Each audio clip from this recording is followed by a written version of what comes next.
One more question. Does anyone think Putin would be amassing, 100,000 plus troops on the border with Ukraine, threatening war if Donald Trump were still in office? I tend to doubt that'd be happening, nor do I think he would have gotten the waiver on the Nord Stream 2 pipeline.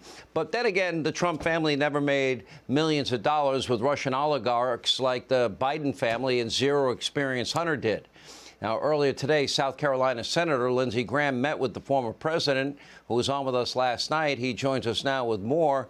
I see that ad, and I'll be honest, I think the observation of your colleague, Rand Paul, is not too far off, and that is maybe we should keep him away from cameras and microphones because it's really bad. Yeah, I mean, the news conference was a disaster on multiple levels, but it's not the news conference. He's been on the world stage, Joe Biden, for 40 years. He was in charge of the Ukraine portfolio under the Obama administration. So everybody in the Ukraine understands that Joe Biden didn't realize his own son was serving on the Burisma board, the most corrupt gas company in the world, while Biden was trying to clean up corruption. So I talked with President Trump today about this. He's pretty floored, like I am. At a certain level, we all want to pull for the president that we could do better with COVID, that we'd make the world a safer place. So Putin realizes that under Biden, he can invade the Ukraine and get away with it. He realized that under Trump, he could not invade the Ukraine and get away with it. But here's what President Trump said to me today that was pretty stunning and I think appropriate.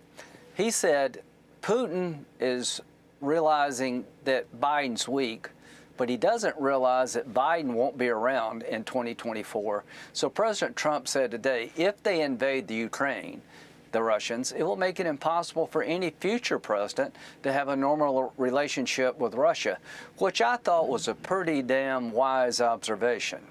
Yeah, by the way, I'm looking at what looks like a Band-Aid on your nose. Now, President Trump didn't pop you. He didn't give you a pop in the nose, did he? No, that's Bernie Sanders. He didn't hit you with a golf ball or anything if you played golf with him. No. But look, he's right in his observations, and Biden is a disaster. And if you want to take out Russia, to me, it's easy, and it's all related to something that's good for our national security.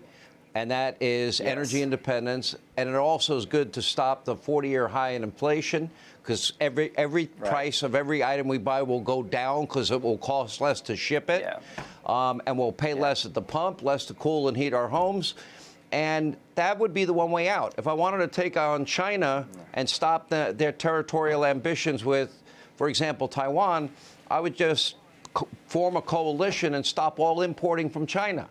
That'll shut them down pretty quick as well, because that's both of their economies right there hanging in the balance. Yeah, I mean, Russia's exposed. It's a gas station parading as a country.